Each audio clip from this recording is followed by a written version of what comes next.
नमस्कार, India voice देख रहे हैं आप और मैं हूं आपके साथ तुषार कुमार। तो वक्त तो चला है रिपोर्टर्स लाइव का, जहां हम बात करेंगे बड़ोदरा में डूबी नाव की, मनीष सिसोदिया की बढ़ती मुश्किलों की, राहुल गांधी की यात्रा पर लगे ग्रहण की और भी बहुत सी खास खबरें। तो चलिए शुरुआत करते हैं रिपोर्टर्स लाइव की, जहां दिन भर की तमाम बड़ी खबरों की जानकारी जो है वो हमारे संवाददाता ग्राउंड जीरो से आप लोगों तक पहुंचाते हैं।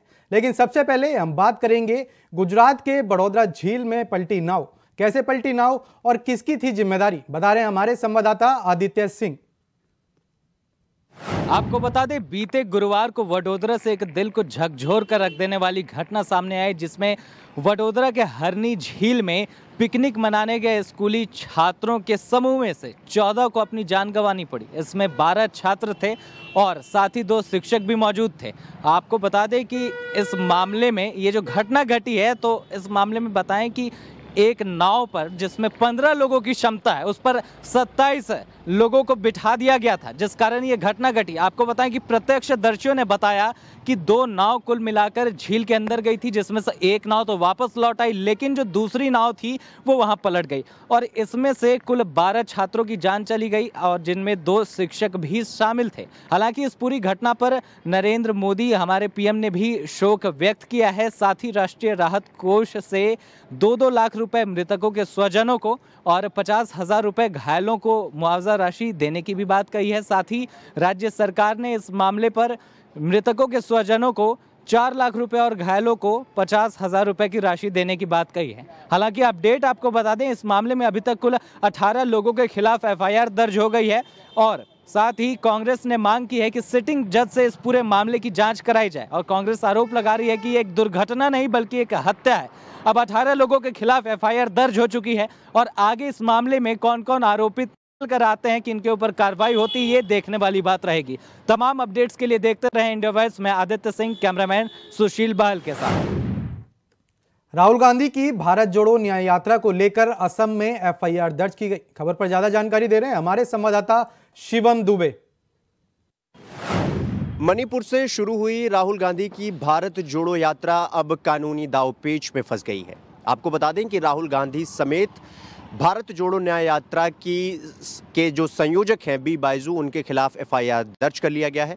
आपको बता दें कि यात्रा के खिलाफ एफआईआर इसलिए भी दर्ज कर लिया गया क्योंकि यात्रा रूट डाइवर्जन करके जो पहले से निर्धारित जो रूट था, जहां से असम में होते हुए यात्रा आगे की तरफ बढ़ रही थी, कहा गया कि जानबूझ के ये यात्रा का रूट जो है वो डाइवर्स करके शहर के भीतर से ले जाया गया। आपको बता दें कि असम के जो मुख्यमंत्री हैं हेमंत बिस्वा शर्मा, उनका ये कहना था कि हम पहले से ही रूट निर्धारित कर चुके थे, लेकिन इस यात्रा को जानबूझकर मोड़ा गया और शहर के बीचों बीच से ले जाने की कोशिश की गई। इसकी वजह से अराजक की स्थिति पैदा हो गई और वहां पे हॉस्पिटल थे, अस्पताल थे और इनकी होने की वजह से वहां पर भारी नुकसान होना पड़ा। कुछ लोग बेहोश हो गए उस यात्रा में, जिसकी वजह से पुलिस स्वतः संज्ञान लेते हुए यात्रा के खिलाफ एफआईआर दर्ज हो गया है। अब देखना होगा कि कांग्रेस अब क्या करती है, देखना बहुत दिलचस्प होगा। फिलहाल अभी मैं आप सबसे इजाजत लेना चाहूंगा। कैमरामैन सुशील बहल के साथ मैं शिवम दुबे, इंडिया वॉइस, नोएडा। लखनऊ में सपा सुप्रीमो अखिलेश यादव ने किया ट्वीट। क्या है वो ट्वीट, बता रहे हैं हमारे संवाददाता आशिफ। 2024 के लोकसभा चुनाव को लेकर इंडिया गठबंधन अब एक्शन मोड में आ गया है। वहीं सपा सुप्रीमो अखिलेश यादव ने ट्वीट कर यह साफ कर दिया है कि अब समाजवादी पार्टी गठबंधन का हिस्सा बनेगी। हालांकि सीट शेयरिंग को लेकर लगातार कयास लगाए जा रहे थे और एमपी चुनाव के दौरान जिस तरह से सपा सुप्रीमो अखिलेश यादव ने अपने प्रत्याशी एमपी में उतारे थे, उसको लेकर कांग्रेस और सपा के बीच खटास आ गई थी। लेकिन यह दरार अब बढ़ती नजर आ रही है और आज सपा सुप्रीमो अखिलेश यादव ने ट्वीट किया और सबको चौंका दिया।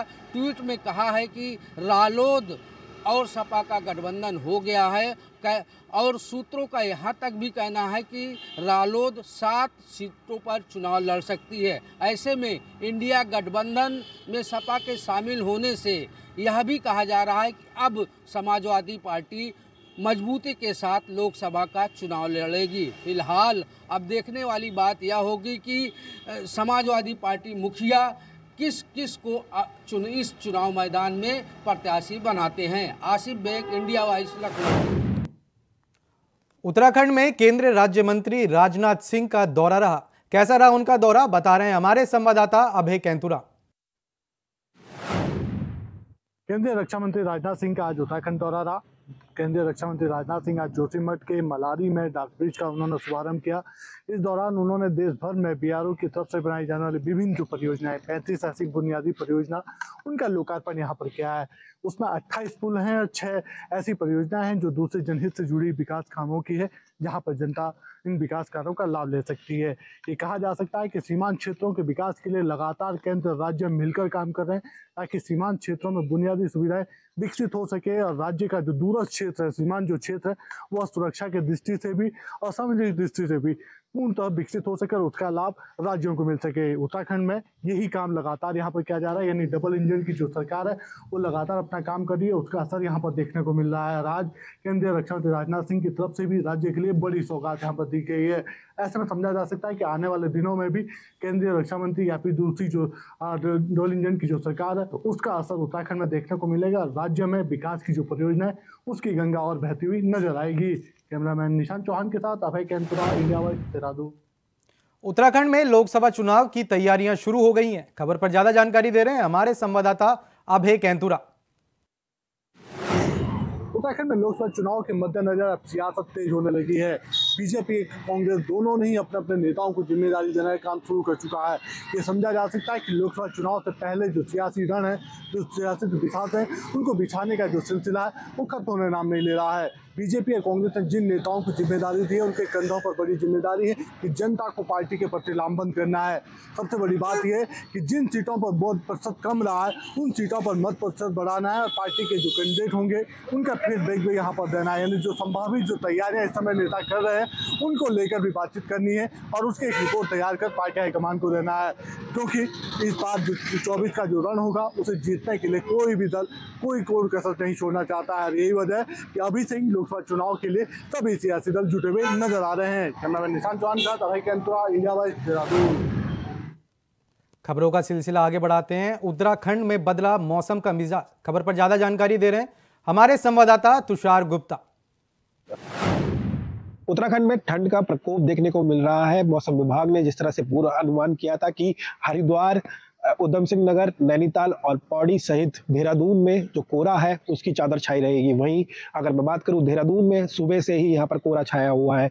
अगर हाईवे तो जो विजिबिलिटी है वो 0 के बराबर है और जो लोग हैं वो घरों से निकलने से बच रहे हैं क्योंकि ठंड बढ़ती हुई नजर आ रही है। वहीं जगह जगह लोगों ने अलाव जल का सहारा लिया है ताकि वो अपने आप को गर्म रख सके। तो ऐसे में की पहाड़ियों में बर्फबारी हुई और उसके बाद ये देखा गया शुक्रवार को कि आज जो घना कोहरा है उससे कहीं ना कहीं जो जनमानस है वो परेशान नजर आ रहा है। लोग हरिद्वार सहित अगर मैं बात करूं तो कई जिलों में आज स्कूलों की छुट्टी रखी गई है क्योंकि पहले से ही पूर्व अनुमान था और ऐसे में पूर्व अनुमान मौसम विभाग का सच हुआ है, जिसके बाद कहा जा सकता है कि पहाड़ों में तो पाले की वजह से लोग परेशान हो रहे हैं। साथ ही अगर मैं मैदानी क्षेत्र की उत्तराखंड की बात करूं तो काफी परेशानी उठानी पड़ रही है। कोहरे की वजह से जो विजिबिलिटी है वो 0 हो चुकी है और मौसम विभाग ने भी यह हिदायत दी है कि कृपया लोग सावधानी से गाड़ी चलाएं क्योंकि कोहरा बहुत है और ऐसे में विजिबिलिटी 0 है। कृपया गाड़ी स्लो चलाएं। अब देखना होगा कि ये कोहरा कब तक हटेगा और उसके बाद लोग जो जनमानस है वो पटरी पर कब लौटेगा। कैमरा जर्नलिस्ट निशांत चौहान के साथ मैं तुषार गुप्ता, इंडिया वॉइस, देहरादून। दिल्ली में मनीष सिसोदिया की मुश्किलें थमने का नाम नहीं ले रही हैं। खबर पर ज्यादा जानकारी दे रहे हैं हमारे संवाददाता अजीत कुमार।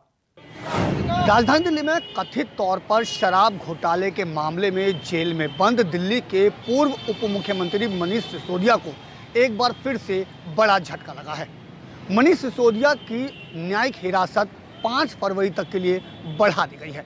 जी हां, दरअसल आपको बता दें कि शराब घोटाले के मामले में दिल्ली की तिहाड़ जेल में बंद पूर्व उप मुख्यमंत्री मनीष सिसोदिया की 19 जनवरी यानी कि आज न्यायिक हिरासत समाप्त हो रही थी, जिसके बाद दिल्ली के राउस एवेन्यू कोर्ट में मनीष सिसोदिया को पेश किया गया और सुनवाई के बाद मनीष सिसोदिया की न्यायिक हिरासत 5 फरवरी तक के लिए बढ़ा दी गई है।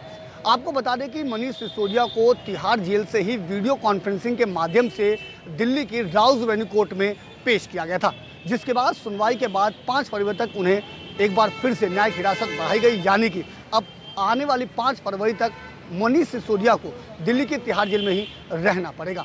हालांकि सुनवाई के दौरान कोर्ट ने जेल प्रशासन को भी कड़ी फटकार लगाई।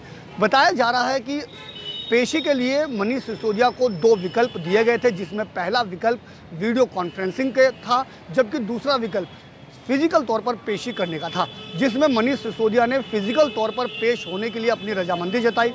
बावजूद इसके उन्हें वीडियो कॉन्फ्रेंसिंग के माध्यम से राउस एवेन्यू कोर्ट में पेश किया गया, जिसको लेकर के कोर्ट ने आपत्ति जताई कि उन्हें इस बारे में कोई जानकारी नहीं थी, तो आखिरकार वीडियो कॉन्फ्रेंसिंग के माध्यम से पेश क्यों किया गया। फिलहाल ये जरूर कहा जा सकता है कि अभी इस मामले में पूर्व उप मुख्यमंत्री मनीष सिसोदिया को आने वाले समय में और दिल्ली के तिहाड़ जेल में ही रहना पड़ेगा। और जिस तरीके से आज एक बार फिर से 5 फरवरी तक के लिए उनकी न्यायिक हिरासत बढ़ाई गई है, उससे ये साफ मालूम होता है कि फिलहाल अभी उन्हें राहत मिलती हुई नजर नहीं आ रही है। अब ऐसे में देखना ये होगा कि 5 फरवरी को जब सुनवाई होगी तो क्या उन्हें वीडियो कॉन्फ्रेंसिंग के माध्यम से पेश किया जाता है या फिर फिजिकल तौर पर। खैर, अब ये 5 फरवरी को ही पता चल पाएगा और ये भी देखना होगा कि उस वक्त उन्हें राहत मिलती है या फिर से कोई बड़ा झटका। Ajit Kumar, India voice, Delhi. बिल्कुल बालों के दोषियों को लगा बड़ा झटका। खबर पर ज्यादा जानकारी दे रही है हमारी संवाददाता ज्योति।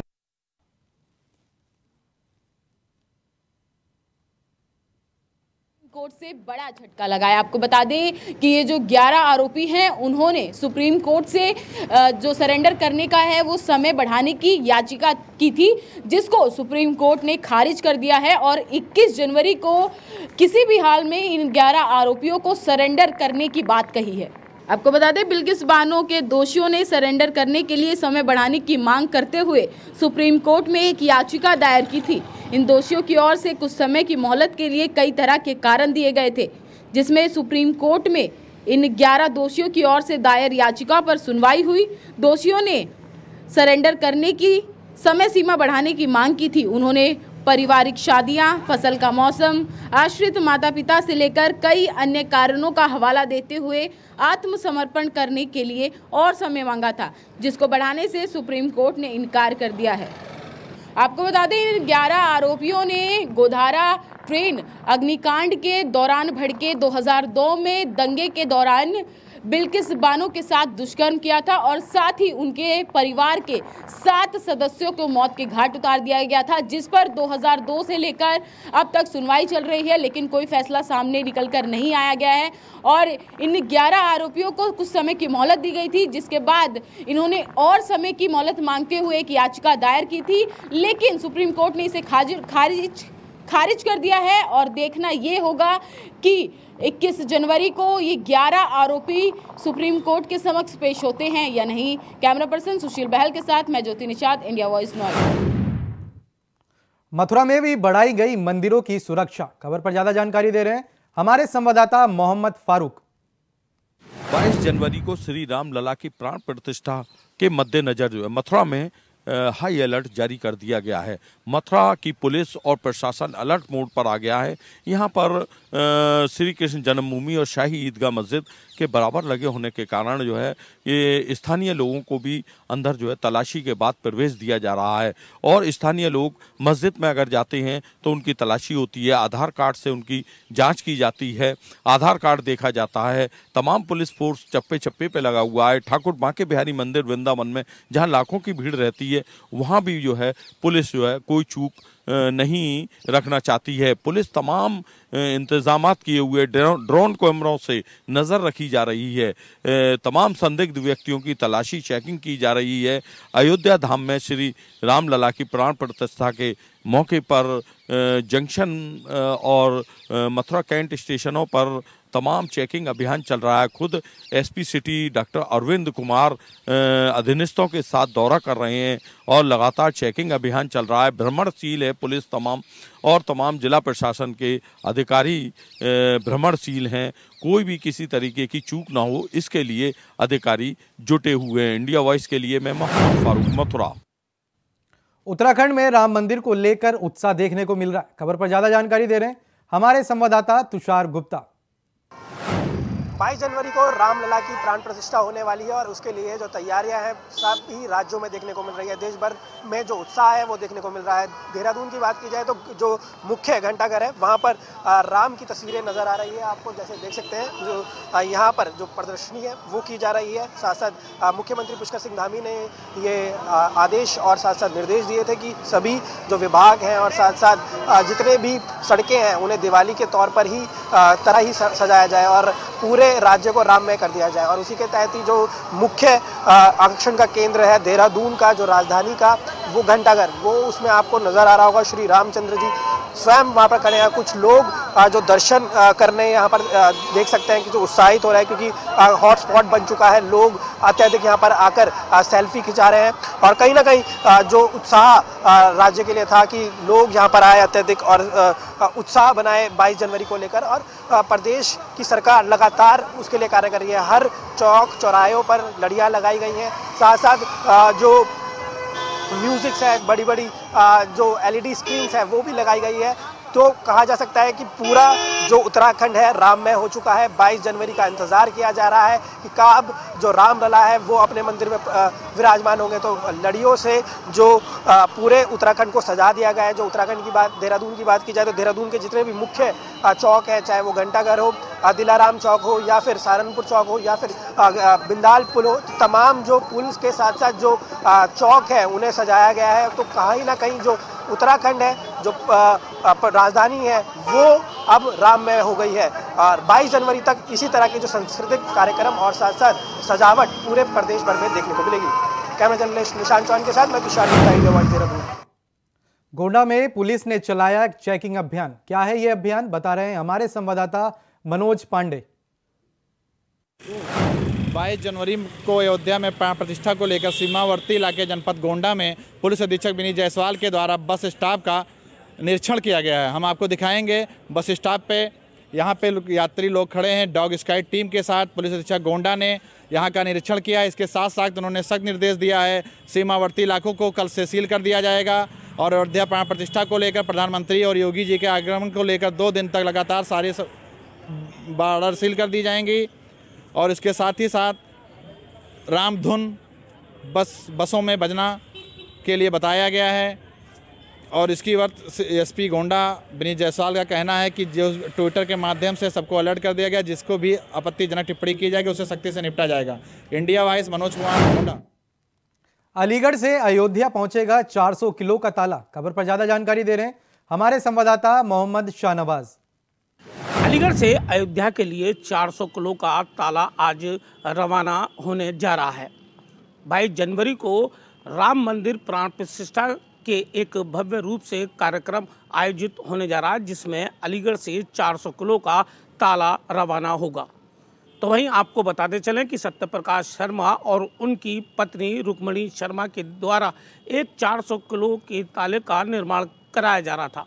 उनकी इच्छा थी कि वह इस 400 किलो के ताले को भगवान श्री राम मंदिर में भेंट करें। तो वही उनकी इच्छा थी कि इस ताले को लेकर वह देश के प्रधानमंत्री नरेंद्र मोदी और प्रदेश के मुख्यमंत्री योगी आदित्यनाथ के साथ मिलकर इस मंदिर को भेंट किया जाए।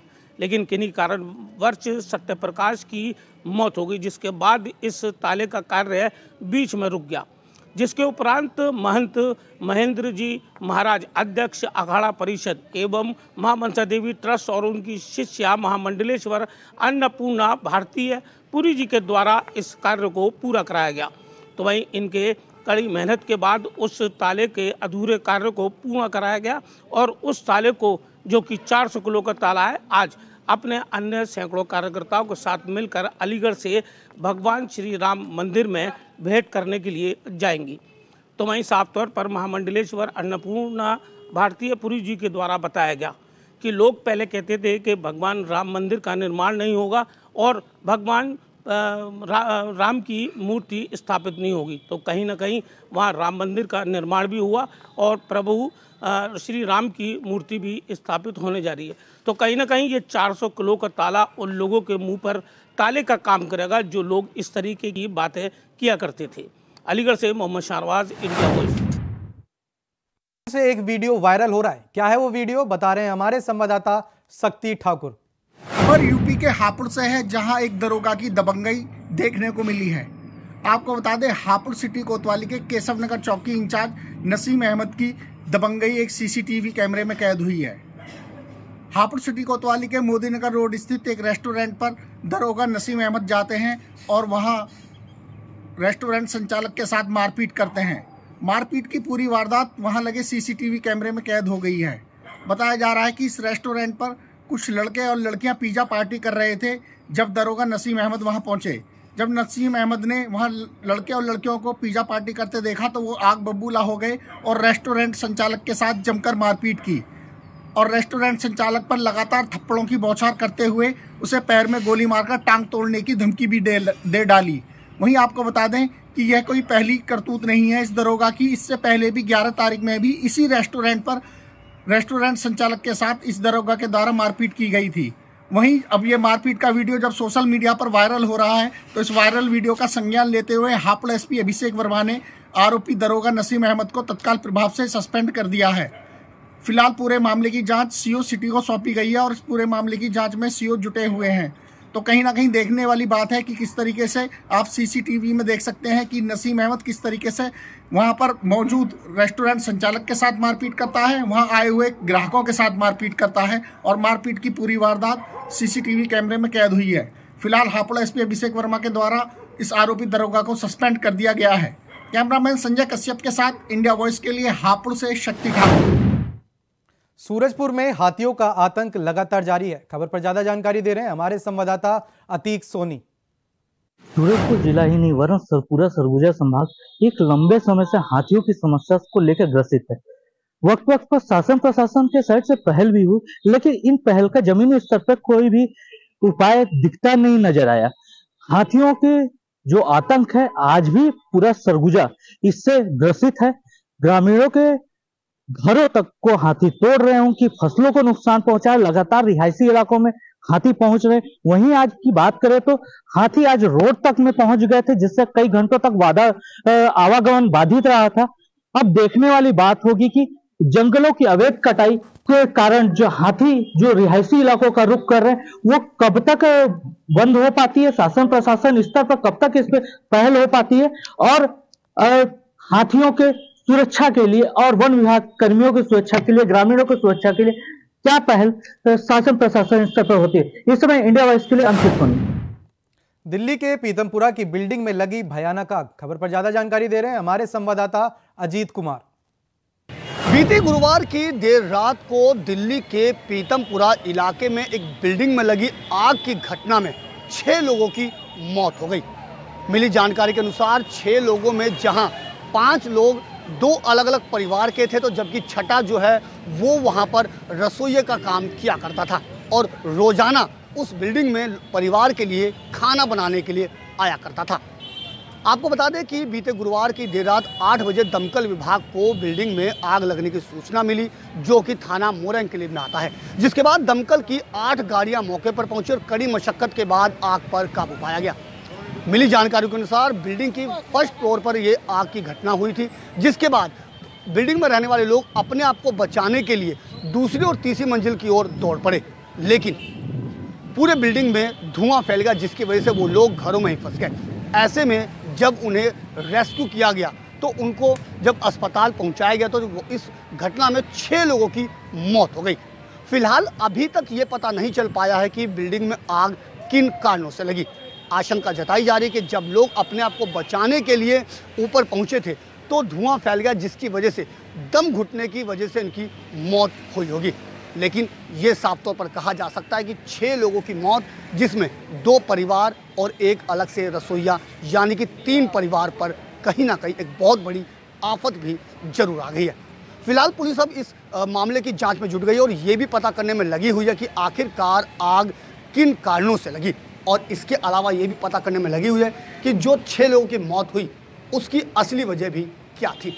फिलहाल पुलिस जांच में लगी हुई है और परिवार अब अपने लिए न्याय की गुहार लगा रहा है। Ajit Kumar, India voice, Delhi. फिलहाल के लिए रिपोर्टर्स लाइव में इतना ही। देश और दुनिया की तमाम बड़ी खबरों को जानने के लिए बने रहें इंडिया वॉइस के साथ। नमस्कार।